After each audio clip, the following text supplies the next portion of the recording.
Hello hi everyone, स्वागत है आप सभी का नर्सिंग किट यूट्यूब चैनल के ऊपर। और आज अपन यहाँ पर पढ़ेंगे एनाटॉमी फिजियोलॉजी के अंदर थोड़ा सा इंट्रोडक्टिव पोर्शन।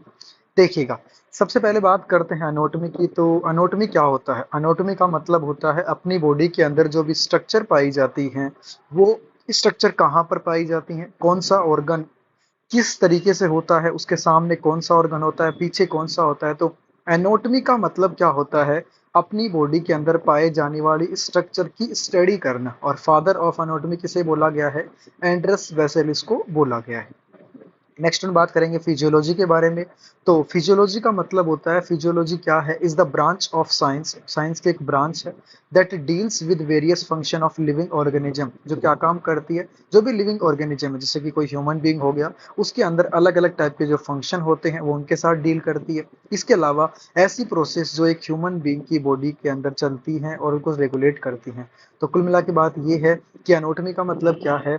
बॉडी की स्ट्रक्चर के बारे में स्टडी करना। और फिजियोलॉजी का मतलब है बॉडी के अंदर जो ऑर्गन पाए जाते हैं वो ऑर्गन किस तरीके से काम करते हैं, ये अपन पढ़ते हैं फिजियोलॉजी के अंदर। और फादर ऑफ फिजियोलॉजी कौन है? Claude Bernard. नेक्स्ट बात करते हैं ऐसे पर्सन जिन्होंने एनाटॉमी वर्ड की डिस्कवरी की थी, तो उसका नाम है अरिस्टोटल या अरस्तु। फादर ऑफ मेडिकेशन किसे कहा गया है? मेडिसिन कहा गया है हिपोक्रेट्स को। नेक्स्ट बात करेंगे branch of anatomy and physiology. तो ब्रांच की बात करते हैं, सबसे पहले क्लिनिकल एनाटॉमी आता है, जिसके अंदर मोस्ट ऑफ क्लिनिकल्स के अंदर काम में लिया जाता है। सिस्टमेटिक एनाटॉमी, जिसके अंदर हर एक सिस्टम को अपन डील करते हैं। नेक्स्ट रीजनल एनाटॉमी, जिसके अंदर अपनी बॉडी के रीजन के बारे में पढ़ा जाता है, जैसे कि थोरेक्स रीजन हो गया, एब्डोमेन रीजन हो गया। Next histology and cytology. Histology का मतलब टिश्यू की स्टडी करना, और साइटोलॉजी का मतलब study of cell. Next respiratory की बात करते हैं, तो रेस्पिरेटरी फिजियोलॉजी के अंदर अपन रेस्पिरेटरी सिस्टम के बारे में पढ़ते हैं, किस तरीके से काम करता है। नेक्स्ट कार्डियोवास्कुलर फिजियोलॉजी, जिसके अंदर कार्डियोवास्कुलर सिस्टम के बारे में पढ़ा जाता है। नेक्स्ट इम्यूनोलॉजी, जिसके अंदर अपन इम्यून सिस्टम के बारे में पढ़ते हैं। नेक्स्ट आ जाएगा एंडोक्राइनोलॉजी, जिसके अंदर अपन एंडोक्राइन सिस्टम के बारे में पढ़ते हैं। नेक्स्ट है न्यूरोमस्कुलर फिजियोलॉजी, जिसमें नर्वस सिस्टम और मसल्स के बारे में पढ़ा जाता है। लास्ट है सरफेस एनाटॉमी, अपनी बॉडी की सरफेस के बारे में अपन वहां पर पढ़ते हैं। क्लियर? ये सारी की सारी होती हैं branch of anatomy and physiology. Next अपनी यहाँ पे हेडिंग है एनाटॉमिकल प्लेन्स के बारे में अपन यहाँ पर पढ़ेंगे। तो देखिएगा, अपनी बॉडी के अंदर कई अलग अलग टाइप के एनाटॉमिकल प्लेन्स पाए जाते हैं। सबसे पहला मीडियल प्लेन होता है। मीडियल प्लेन क्या करता है? अपनी बॉडी को लेफ्ट और राइट हाफ के अंदर डिवाइड कर देता है। नेक्स्ट आ जाएगा हॉरिजॉन्टल या ट्रांसवर्स प्लेन। ये क्या काम करता है? In this plane body divide into superior and inferior half. इसमें क्या होता है? अपनी बॉडी है सुपीरियर और इंफीरियर हाफ के अंदर, मतलब ऊपर और नीचे दो भागों में बट जाती है। नेक्स्ट आता है coronal plane. In this body divide into anterior and posterior portion. और इसमें क्या होता है? अपनी बॉडी एंटीरियर और पोस्टीरियर पोर्शन के अंदर डिवाइड हो जाती है। और नाउ लास्ट आता है sagittal plane. Sagittal plane pass through the medial plane.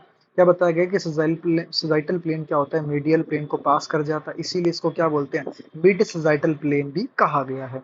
ये अपनी बॉडी के जो स्कल है उसमें सूचर पाए जाते हैं, कोरोनल, सजाइटल, लैम्बडोइडल, इनके बारे में यहाँ पर बताया गया है। तो आज अपन ने यहाँ पर क्या पढ़ा है कि एनाटॉमी फिजियोलॉजी क्या होता है और एनाटॉमिकल प्लेन क्या होते हैं। तो अपनी बॉडी के अंदर चार एनाटॉमिकल प्लेन होते हैं, मीडियल, हॉरिजॉन्टल, कोरोनल, और इसके अलावा लास्ट वन अपन ने यहाँ पर देखा है सजाइटल प्लेन के बारे में। तो इस पार्ट सेकंड के अंदर आज का अपना जो टॉपिक रहेगा सेल के बारे में अपन यहाँ पर पढ़ेंगे। सबसे पहले बात करते हैं इंट्रोडक्शन से। तो देखिएगा, the smallest functional unit of our body is the cell. मतलब क्या बताया गया है कि पूरी की पूरी ह्यूमन बॉडी के अंदर सबसे छोटी जो फंक्शनल यूनिट होती है उसका नाम क्या होता है? सेल होता है। जैसे कि मैंने लास्ट वीडियो में आपको बताया था कि जो ह्यूमन बॉडी है उस पूरी की पूरी ह्यूमन बॉडी का फॉर्मेशन एकमात्र सेल से होता है। और सेल क्या होती है? पूरी की पूरी बॉडी की सबसे छोटी, स्मॉलेस्ट और फंक्शनल यूनिट होती है। Next, it was Robert Hooke who first discovered the term cell in 1665। मतलब रॉबर्ट हुक नाम के साइंटिस्ट थे जिन्होंने 1665 के अंदर जो सेल टर्म है उसके बारे में सबसे पहले बताया था। Next, the study of cell is called cytology. और क्या बताया गया कि सेल की स्टडी करने को क्या बोला जाता है? साइटोलॉजी कहा जाता है। Next one, the study of tissue is called histology. और अपन अगर साइंस की एक ऐसी ब्रांच जिसके अंदर अपन टिश्यू की स्टडी करते हैं तो उसे क्या बोलते हैं? हिस्टोलॉजी बोलते हैं। तो याद रखना, अगर आपसे कोई पूछे कि मेडिकल साइंस की कौन सी ब्रांच है जिसके अंदर सेल की स्टडी करते हैं, तो आपका जवाब जाएगा साइटोलॉजी। और मेडिकल साइंस की कौन सी ब्रांच है जिसके अंदर टिश्यू के बारे में पढ़ते हैं, तो आपका जवाब चला जाएगा हिस्टोलॉजी। क्लियर। अब बात करते हैं, ये तो अपना इंट्रोडक्शन हो चुका है। इसके अलावा अगर आपसे कोई पूछता है कि ह्यूमन बॉडी में सबसे बड़ी सेल कौन सी है, तो आपका जवाब क्या जाएगा? ओवम। और सबसे छोटी सेल होती है स्पर्म सेल। अब नेक्स्ट टॉपिक है स्ट्रक्चर ऑफ सेल। तो देखिएगा, इसमें दे रखा है a eukaryotic cell is made up of following structures. मतलब एक यूकेरियोटिक सेल होती है, वो अलग अलग टाइप की जो स्ट्रक्चर्स होती हैं उनसे मिलकर बनी हुई होती है। सबसे पहला सेल मेम्ब्रेन, नेक्स्ट है साइटोप्लाज्म, थर्ड है न्यूक्लियस। क्लियर। तो तीन इंपॉर्टेंट स्ट्रक्चर होती हैं जो ह्यूमन सेल को बनाने का काम करती हैं। यूकेरियोटिक सेल का मतलब क्या होता है? ह्यूमन सेल होता है। और प्रोकैरियोटिक सेल का मतलब होता है प्लांट सेल। अब यहाँ पर आज अपना एक पार्ट फर्स्ट है सेल के बारे में, तो जितना कवर होगा आज अपन डिस्कस कर लेंगे। इसके बाद जो सेल वाले टॉपिक का जो इंपॉर्टेंट पॉइंट जो रह जाएगा आपका, वो अपन सेकंड पार्ट में डिस्कस कर लेंगे। देखिएगा, सेल की स्ट्रक्चर के बारे में पहला अपन पढ़ रहे हैं यहाँ पे पार्ट या पहली स्ट्रक्चर सेल मेम्ब्रेन। यहाँ पे बताया गया है it is also known as plasma membrane, मतलब सेल मेम्ब्रेन को ही अपन प्लाज्मा मेम्ब्रेन भी बोलते हैं। Next one, the cell membrane is a protective sheath that cover the cell body. क्या बताया गया है? सेल मेम्ब्रेन एक प्रकार की क्या है? प्रोटेक्टिव शीथ है, मतलब प्रोटेक्शन देने का काम करती है, जो पूरी की पूरी ह्यूमन बॉडी को कवर करके रखती है। Next one, it separate the fluid outside the cell called extra cellular fluid. क्या बताया गया है कि अपनी जो सेल है, सेल के बाहर की साइड, आउटसाइड दी सेल, जो फ्लूइड पाया जाता है, जो सेल की सेल मेम्ब्रेन से अलग रहता है, बाहर की साइड रहता है, उसको अपन बोलते हैं एक्स्ट्रा सेलुलर फ्लूइड। और next, and the fluid inside the cell called intra cellular fluid. और ऐसा फ्लूइड जो कहां पर पाया जाएगा? अपने सेल के अंदर की साइड पाया जाता है, और उसको क्या बोलते हैं अपन?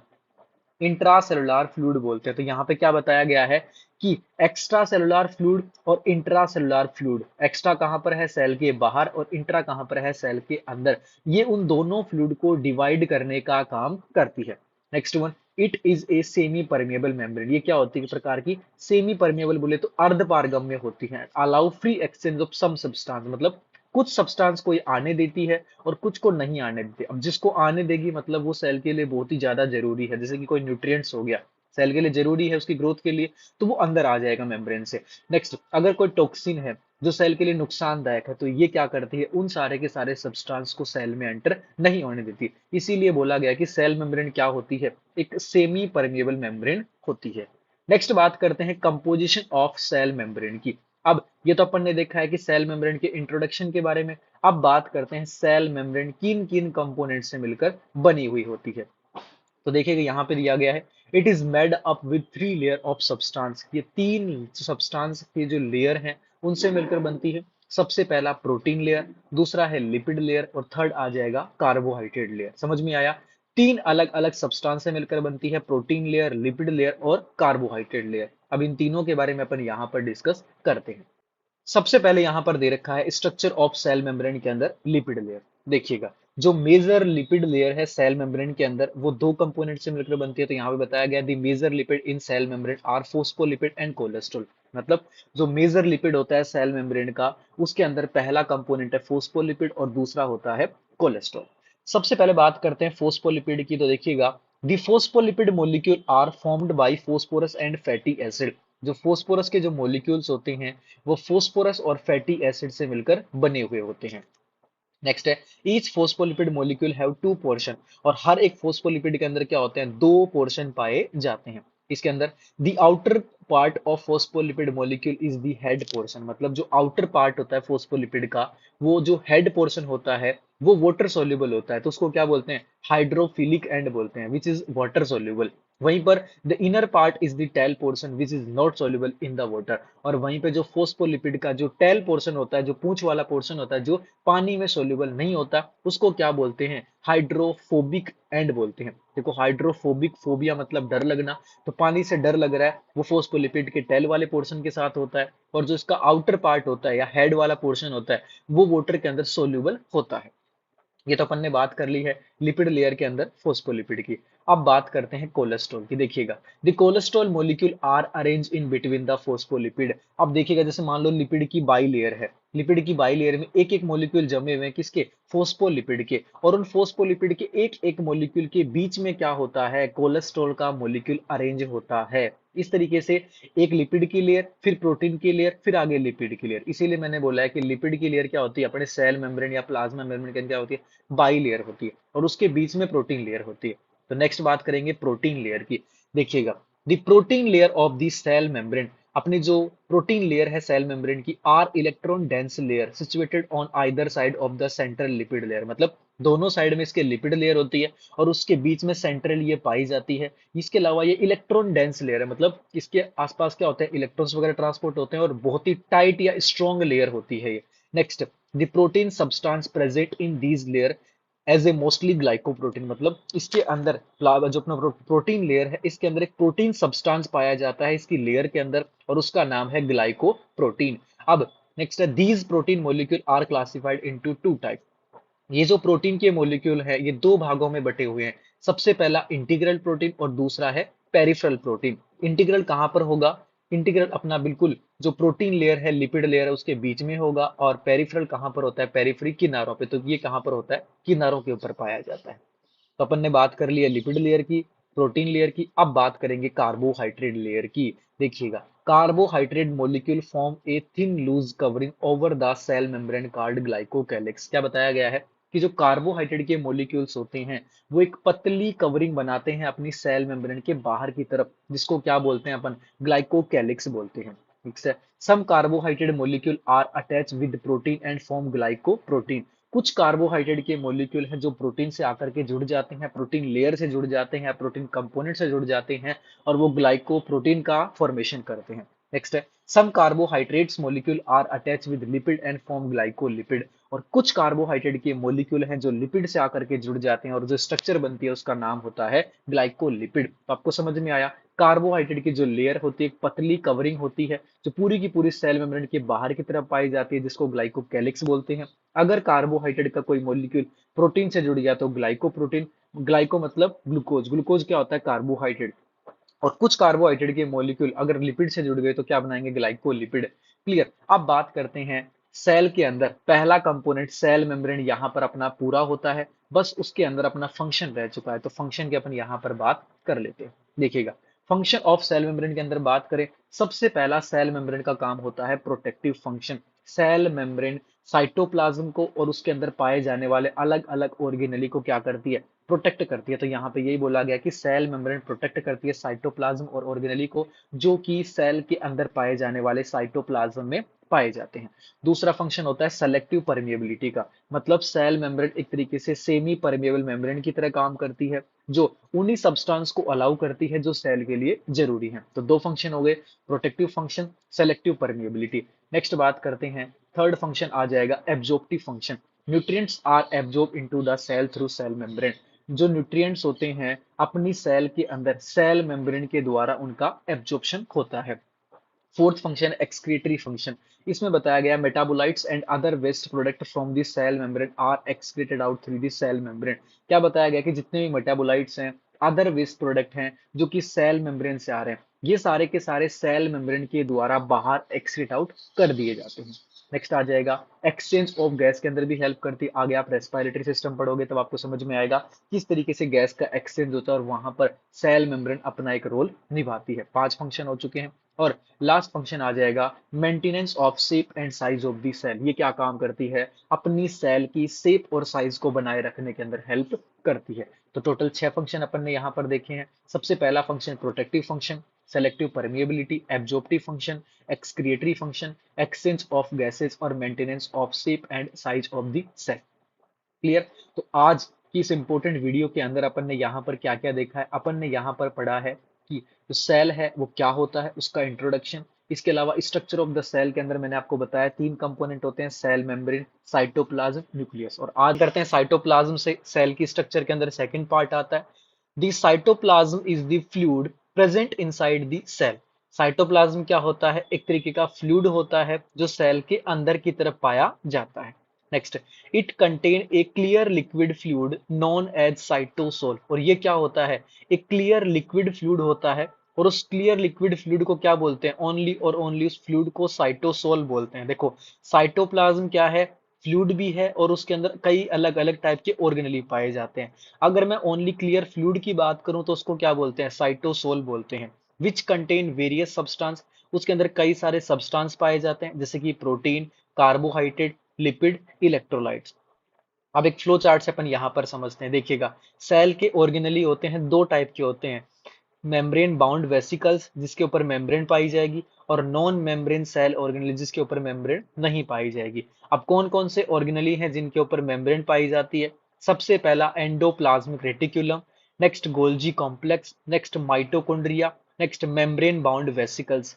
इन सब के ऊपर क्या होता है, मेम्ब्रेन पाई जाती है। और ऐसे कौन कौन से सेल के ऑर्गेनेली हैं जो सेल के साइटोप्लाज्म में पाए जाते हैं और उनके ऊपर मेम्ब्रेन नहीं पाई जाती? तो वो है साइटोस्केलेटन और इसके अलावा राइबोसोम। क्लियर। अब एक एक करके अपन यहां पर इनकी बात करेंगे। सबसे पहले बात करते हैं अपन यहाँ पे एंडोप्लाज्मिक रेटिक्यूलम की। देखिएगा, endoplasmic reticulum is made up of tubules and microsomal vesicles. Endoplasmic reticulum है वो कई सारे ट्यूब लाइक स्ट्रक्चर और माइक्रोसोमल वेसिकल से मिलकर बना हुआ होता है। Next one, the structure form an interconnected network. और जो एंडोप्लाज्मिक रेटिक्यूलम है उसके अंदर जो ट्यूब्यूल्स हैं, जो माइक्रोसोमल वेसिकल्स हैं, वो एक इंटरकनेक्टेड मतलब अंदर ही अंदर एक जाल जैसी स्ट्रक्चर बनाने का काम करती है। Next, the endoplasmic reticulum is divided into two types. अब यहाँ पर बताया गया है कि एंडोप्लाज्मिक रेटिक्यूलम है उसको दो भागों में तोड़ा गया है। सबसे पहला स्मूथ एंडोप्लाज्मिक रेटिक्यूलम और नेक्स्ट है रफ एंडोप्लाज्मिक रेटिक्यूलम। क्लियर। आगे अपन यहां पर बढ़ते हैं। नेक्स्ट देखिएगा, नेक्स्ट बताया गया है रफ एंडोप्लाज्मिक रेटिकुलम, जिसको शॉर्ट में अपन RER भी बोलते हैं, is the one two which the granular ribosome is attach. मतलब RER एकमात्र ऐसा टाइप है जिसके अंदर ग्रेन्यूल्स राइबोसोम जुड़े हुए होते हैं। देखिएगा, आप R से R याद रखना, रफ एंडोप्लाज्मिक रेटिकुलम के ऊपर क्या होता है, राइबोसोम पाए जाते हैं। This give the rough appearance. अब ये इसको रफ अपीयरेंस देते हैं। आपको पता है किसी भी सरफेस के ऊपर अगर अपन कुछ डाल देते हैं तो वो खुरदरी हो जाती है। अब ये जो रफ अपीयरेंस है जो राइबोसोम की वजह से आई है, इसका क्या काम होगा? तो देखिएगा, ये यहाँ पे क्या होता है, राइबोसोम प्रोटीन बनाएंगे। तो यहाँ पे बताया गया है कि ग्रेनुलर राइबोसोम अपने रफ एंडोप्लाज्मिक रेटिकुलम से जुड़े हुए हैं और वो उसको एक रफ अपीयरेंस प्रोवाइड करवाते हैं, इसीलिए इसको अपन रफ एंडोप्लाज्मिक रेटिकुलम बोलते हैं। नेक्स्ट आगे बात करेंगे। दूसरा जो टाइप होता है अपने एंडोप्लाज्मिक रेटिकुलम का, वो होता है स्मूथ एंडोप्लाज्मिक रेटिकुलम, जिसको शॉर्ट में SER बोलते हैं। दो टाइप बताया मैंने आपको, रफ एंडोप्लाज्मिक रेटिकुलम, और एक मैंने बताया आपको स्मूथ एंडोप्लाज्मिक रेटिकुलम। अब इसको स्मूथ क्यों बोलते हैं? It is also known as agranular endoplasmic reticulum. इसको अपन एग्रेन्युलर एंडोप्लाज्मिक रेटिकुलम भी बोलते हैं। क्यों बोलते हैं? Because it is smooth appearance without the attachment of ribosome. Because इसकी जो सरफेस है बिल्कुल स्मूथ होती है, उसके ऊपर किसी भी तरीके से कोई भी राइबोसोम जुड़ा हुआ नहीं होता है। समझ में आया? रफ एंडोप्लाज्मिक रेटिकुलम जिसकी सतह थोड़ी खुरदरी है, जिसके ऊपर राइबोसोम पाया जाता है। एक होता है स्मूथ एंडोप्लाज्मिक रेटिकुलम जिसकी सतह क्या होती है, बिल्कुल चिकनी होती है, क्योंकि उसके ऊपर राइबोसोम नहीं जुड़ा हुआ होता है। नेक्स्ट बात करेंगे फंक्शन ऑफ एंडोप्लाज्मिक रेटिकुलम के। तो पहला काम, rough endoplasmic reticulum help in synthesis of protein. RER क्या काम करता है? प्रोटीन बनाने का काम करता है, बिकॉज इसके ऊपर क्या होते हैं, राइबोसोम पाए जाते हैं। नेक्स्ट वन SER, और SER के अंदर क्या होता है, लेक्स राइबोसोम, राइबोसोम की कमी होती है, and it is help in synthesis of lipid, steroid, cholesterol and carbohydrate. और इसके अलावा ये प्रोटीन तो नहीं बनाते हैं, बट ये लिपिड, स्टीरॉयड, कोलेस्ट्रॉल, कार्बोहाइड्रेट इन सब का सिंथेसिस जरूर करते हैं। नेक्स्ट अपन बात करेंगे, नेक्स्ट जो अपना सेकंड नंबर का सेल के ऑर्गेनेली आ जाएगा उसका नाम है गोल्जी अपरेटस। देखिएगा, it is also known as Golgi body on Golgi complex. इसको क्या बोला गया है? इसको अपन गोल्जी बॉडी या फिर गोल्जी कॉम्प्लेक्स भी बोलते हैं। और एक तरीके से सेल का क्या होता है, पोस्टमैन की तरह काम करता है। Next one, these are the groups of closely folded flattened membranous sac with bulging and it is present in all cells। क्या बताया गया है? इसके अंदर क्लोजली छोटे छोटे फ्लैट मेम्ब्रेन के फोल्ड पाए जाते हैं जो थोड़े से बल्ज होते हैं, फूले हुए होते हैं, और ये पूरी की पूरी सेल में पाए जाते हैं। Next one, the protein move from the endoplasmic reticulum, इसमें क्या बताया गया है कि जो अपनी एंडोप्लाज्मिक रेटिकुलम है उसके ऊपर जो प्रोटीन बन रहा था अब वो गोल्जी बॉडी की तरफ आएगा, और गोल्जी बॉडी क्या काम करेगा, उस बनी हुई प्रोटीन को पैक करने का काम करता है। तो where they are packed into membranous vesicles, उसके बाद में गोल्जी बॉडी उस प्रोटीन को पैक कर देगा, पैकेजिंग करने का काम करता है, और जिसको अपन क्या बोलते हैं, पैक करने के बाद जो वेसिकल्स होती है उसको अपन सिक्रेटरी ग्रेन्यूल्स बोलते हैं। Next one, it transport protein to other region of the cell, और जैसे ही प्रोटीन पैकेज हो जाएगी, पूरी तरीके से पैकेजिंग कर देगा, देन गोल्जी बॉडी, मैंने क्या बताया, पोस्टमैन की तरह काम करता है। उसके बाद में ये उस पूरी की पूरी पैक्ड प्रोटीन को ऑल ओवर सेल में जहां पर भी जरूरत है ये उसको ट्रांसपोर्ट करने का काम कर देता है। समझ में आया? दो ऑर्गेनेल यहाँ पर पूरे हो चुके हैं, एंडोप्लाज्मिक रेटिकुलम और इसके अलावा गोल्जी बॉडी। नेक्स्ट वन बात करेंगे थर्ड नंबर पे लाइसोसोम की। देखिएगा, there are the small secretory vesicles formed by Golgi apparatus, मतलब ये छोटी छोटी secretory vesicles होती हैं जिनका निर्माण गोल्जी बॉडी से होता है। It contain different type of lysosome and enzyme, और इसके अंदर क्या होता है, अलग अलग टाइप का लाइसोसोम और अलग अलग टाइप के एंजाइम्स पाए जाते हैं। Next one, it's interior maintain A pH of 5, और इसके जो अंदर की साइड क्या होता है, पीएच कितनी होती है, 5 होती है। दैट इज वेरी एसिडिक, और वो क्या होती है, बहुत ही ज्यादा एसिडिक होती है देन दैट ऑफ साइटोसोल। अगर साइटोसोल के अंदर पीएच की बात करें तो वो थोड़ा सा क्या होता है, एल्कलाइन नेचर का होता है, जबकि अपना जो लाइसोसोम है इसके अंदर की जो पीएच है वो 5 होती है, मतलब बहुत ज्यादा एसिडिक होती है। Next one, lysosomal enzyme act best in acidic medium. अब यहाँ पे जो पीएच एसिडिक है इसका फायदा क्या होगा, बिकॉज लाइसोसोम के अंदर जो लाइसोसोमल या हाइड्रोलेज एंजाइम पाए जाते हैं वो एसिडिक मीडियम के अंदर बहुत ही अच्छे तरीके से काम करते हैं। नेक्स्ट बात करेंगे यहाँ पे, next, lysosome help to recycle worn out cell structure. ये क्या काम करता है, अगर अपनी सेल स्ट्रक्चर के ऊपर किसी भी तरीके से कोई भी कट लग जाएगा या कोई भी वर्म आउट हो जाता है, देन ये उसको रिसाइकलिंग करने का काम करता है। इसके अलावा ये हेल्प करता है, help to destroy foreign material such as microbe, और इसके अलावा अपनी सेल में अगर बाहर से कोई भी माइक्रो ऑर्गेनिज्म अंदर आ जाता है, देन ये लाइसोसोम क्या करता है, उसको खत्म करने का काम करता है। समझ में आया? तो लाइसोसोम अपनी सेल को फॉरेन पार्टिकल से, टॉक्सिन से, इसके अलावा ऐसे सब्सटेंस जो अपनी सेल को नुकसान पहुंचा सकते हैं, हार्मफुल सब्सटेंस है, उन सबको ये किल करने का काम करता है। तो ये एक तरीके से डिफेंस की तरह काम करता है, इसको सेल का सोल्जर भी कहा जाता है। नेक्स्ट बात करेंगे, फोर्थ नंबर का है माइटोकॉन्ड्रिया। और देखिएगा, it is the power house of the cell. ये क्या होता है, सेल का पावर हाउस होता है। They are involve in the aerobic respiration, और ये किसके अंदर इन्वॉल्व होता है, ये एरोबिक रेस्पिरेशन के अंदर इन्वॉल्व होता है, मतलब ऑक्सीजन की प्रेजेंस में रेस्पिरेशन की प्रोसेस को कंप्लीट करवाता है। The process which chemical energy is made available in the cell, और इसके अलावा माइटोकॉन्ड्रिया क्या काम करेगा, जो केमिकल एनर्जी बन रही है उसको ये काम में लेता है जो अपनी सेल के अंदर अवेलेबल है। Next, the mitochondria generates ATP through chemical reactions, their number varies depending on how active the cell. इसके अलावा माइटोकॉन्ड्रिया क्या काम करता है, एटीपी को जनरेट करता है कई सारी केमिकल्स रिएक्शंस के द्वारा, और इसके जो नंबर हैं वो डिपेंड करते हैं कि ये जो माइटोकॉन्ड्रिया है अपनी सेल में कितना ज्यादा एक्टिव है। Next one, the mitochondrial cell wall consist of two membrane, और माइटोकॉन्ड्रिया के अंदर जो इसकी वॉल पाई जाती है वो डबल लेयर होती है। तो आपसे कोई भी पूछे कि माइटोकॉन्ड्रिया सिंगल लेयर ऑर्गन है या डबल लेयर, तो आपका जवाब आएगा कि डबल लेयर ऑर्गेनली होता है। जो बाहर की तरफ है उसको आउटर माइटोकॉन्ड्रियल मेम्ब्रेन बोलते हैं, और अंदर की साइड को इनर माइटोकॉन्ड्रियल मेम्ब्रेन कहा जाता है। Next one, outer membrane cover the inter mitochondrial membrane, मतलब जो आउटर मेम्ब्रेन है वो इनर माइटोकॉन्ड्रियल मेम्ब्रेन को कवर करती है। From outside the inner mitochondrial membrane has many infolding, मतलब बाहर की साइड की मेम्ब्रेन है जो बिल्कुल बाहर पाई जाएगी, अंदर की साइड थोड़े थोड़े फोल्ड होते हैं इनर माइटोकॉन्ड्रियल मेम्ब्रेन के ऊपर, जिनको अपन क्रिस्टी बोलते हैं। और ये क्रिस्टी क्या काम करते हैं, अपनी जो माइटोकॉन्ड्रिया के अंदर जो केमिकल्स रिएक्शन होती है उसके लिए सरफेस एरिया को इंक्रीज करने का काम करती है।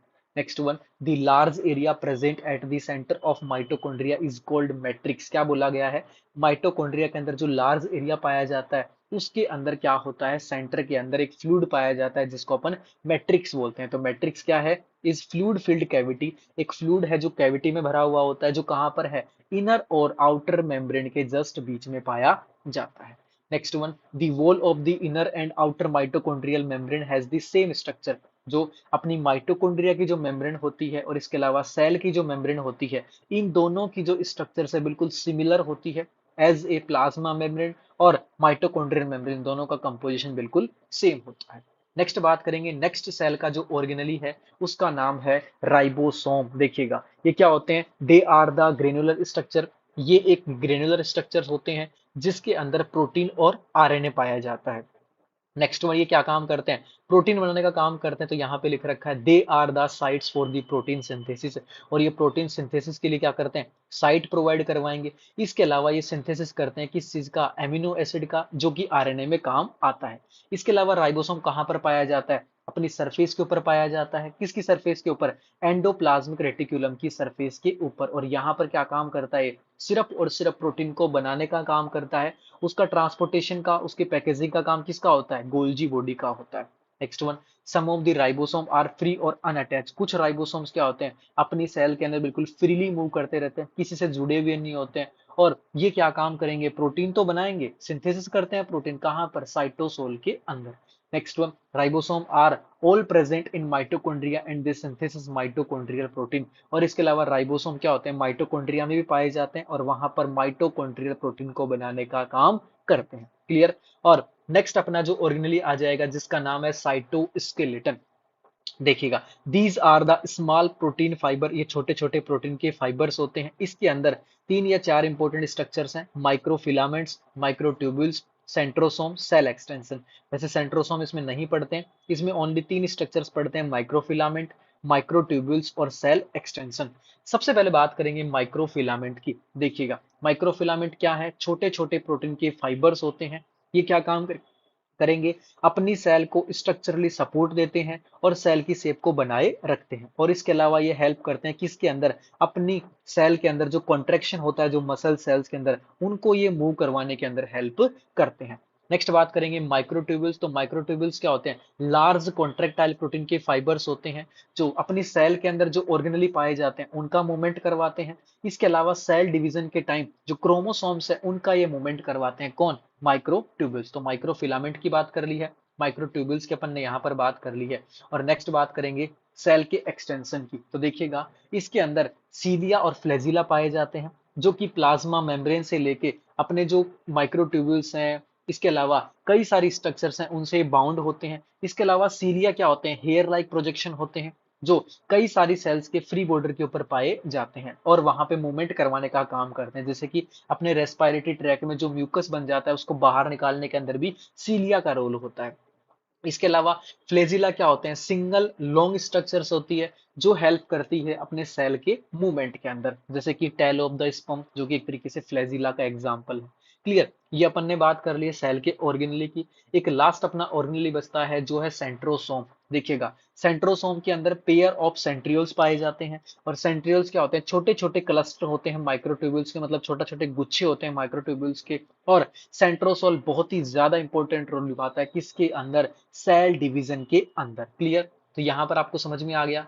टोटल अपन ने यहाँ पर 7 सेल के ऑर्गेनल की यहाँ पर अपन ने बात की है। जैसे कि मैंने आपको पहले ही क्लासिफिकेशन बताया था कि किस तरीके से सेल के ऑर्गेनल को क्लासिफाई किया गया है, और अपन ने टोटल यहाँ पर 7 की बात कर ली है। जैसे कि सबसे पहले एंडोप्लाज्मिक रेटिकुलम के बारे में मैंने बताया, फिर गोल्जी बॉडी की बात की है, फिर माइटोकॉन्ड्रिया की बात की है, फिर मेम्ब्रेन बाउंड वेसिकल्स की बात कर ली है, साइटोस्केलेटन की बात कर ली है, राइबोसोम की बात कर ली है, और लास्ट वन सेंट्रोसोम की अपन ने यहाँ पर बात कर ली है।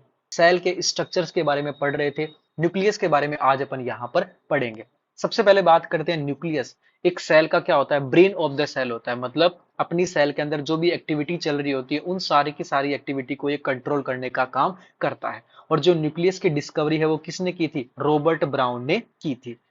नेक्स्ट वन, यहाँ पे क्या दे रखा है, it is the largest organelle contain with in the nuclear envelope, मतलब अपना जो न्यूक्लियस है इसके चारों तरफ न्यूक्लियर एनवेलप पाया जाता है और उसके अंदर क्या होता है, ये सबसे बड़ा ऑर्गेनली पाया जाता है।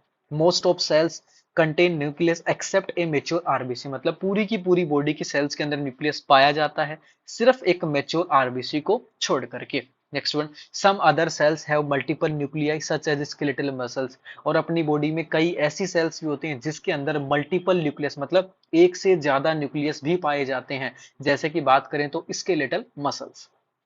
नेक्स्ट बात करेंगे, there is a double layer membrane covering the nucleus.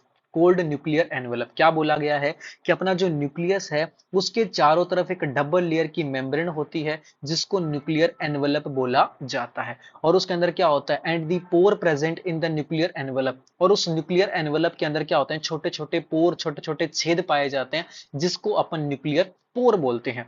Next one, the nuclear pore helps in transport of substance between the nucleus and cytoplasm. और इसके अलावा ये न्यूक्लियर पोर क्या करवाते हैं, कई सारे सब्सटेंस जो अपने न्यूक्लियस के बाहर की साइड साइटोप्लाज्म में होता है, तो साइटोप्लाज्म से न्यूक्लियस में आने के लिए और न्यूक्लियस से साइटोप्लाज्म में जाने के लिए, उस ट्रांसपोर्टेशन के लिए ये न्यूक्लियर पोर हेल्प करते हैं। क्लियर। अब बात करेंगे न्यूक्लियस के कंपोनेंट की। तो देखिएगा अपना जो न्यूक्लियस उसके अंदर तीन इंपॉर्टेंट कंपोनेंट होते हैं। सबसे पहला होता है न्यूक्लियर मेम्ब्रेन। देखिएगा, the nucleus is covered by double layer membrane. Nucleus है वो एक डबल लेयर मेम्ब्रेन से कवर होता है जिसको अपन न्यूक्लियर मेम्ब्रेन बोलते हैं। Next one, it enclose the fluid cold nucleoplasm. और इसके अंदर की साइड एक फ्लूइड पाया जाता है जिसको अपन क्या बोलते हैं, न्यूक्लियोप्लाज्म बोलते हैं। समझ में आया। न्यूक्लियस एक डबल लेयर मेम्ब्रेन से कवर है जिसको न्यूक्लियर मेम्ब्रेन बोलते हैं, और इसके अंदर फ्लूइड भरा हुआ होता है जिसको न्यूक्लियोप्लाज्म कहा जाता है। नेक्स्ट बात करेंगे, सेकंड नंबर पे है nucleoplasm. It is a gel like substance. ये क्या है, एक जेल लाइक सब्सटेंस होता है जिसके अंदर contain large amount of genetic material in the form of DNA. और इसके अंदर एक बड़े अमाउंट में क्या होता है, जेनेटिक मटेरियल पाया जाता है, और वो किसकी फॉर्म में होता है, वो डीएनए की फॉर्म में होता है, मतलब डीऑक्सी राइबो न्यूक्लिक एसिड की फॉर्म में पाया जाता है।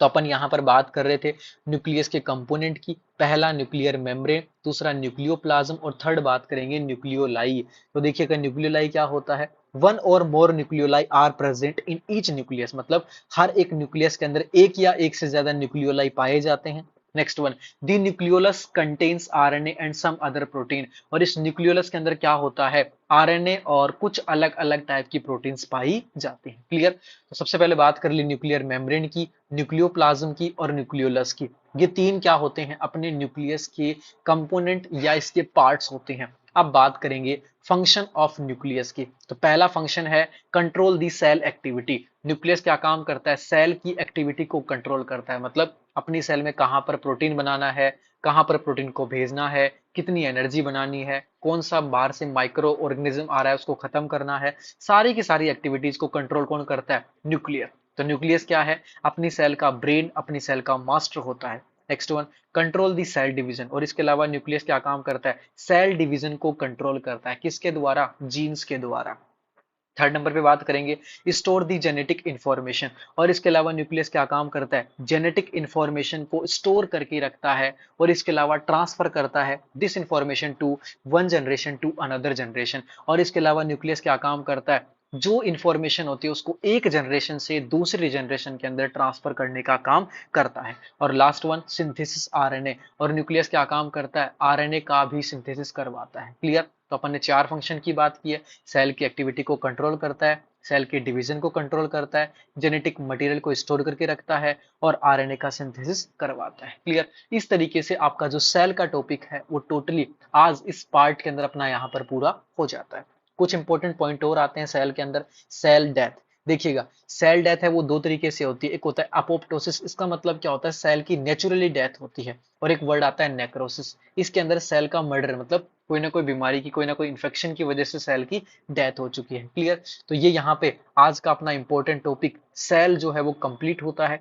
टोटल इसके तीन पार्ट हैं, और अभी तक ये मेरे चैनल के ऊपर एनाटॉमी के टोटल 4 पार्ट आ चुके हैं। Part number first, second, third और आइए है फोर्थ। इन चारों को आप देख लीजिएगा। देखने के बाद आपकी यूनिट फर्स्ट यहाँ पर कंप्लीट हो जाएगी। नेक्स्ट जो यूनिट सेकंड का आपका टॉपिक आता है टिश्यू, उसको अपन डिस्कस करेंगे नेक्स्ट पार्ट के अंदर। तब तक के लिए आप अच्छे से वीडियो को लाइक कीजिएगा, चैनल पे नए हो तो सब्सक्राइब कीजिएगा, और अपने जितने भी फर्स्ट सेमेस्टर के जो भी आपके भाई बंधु हैं, दोस्त लोग हैं, उन तक इस वीडियो को जरूर पहुंचाइएगा। तो आज के लिए इतना ही, फिर मिलते हैं नेक्स्ट वीडियो में। तब तक के लिए बाय बाय, थैंक यू।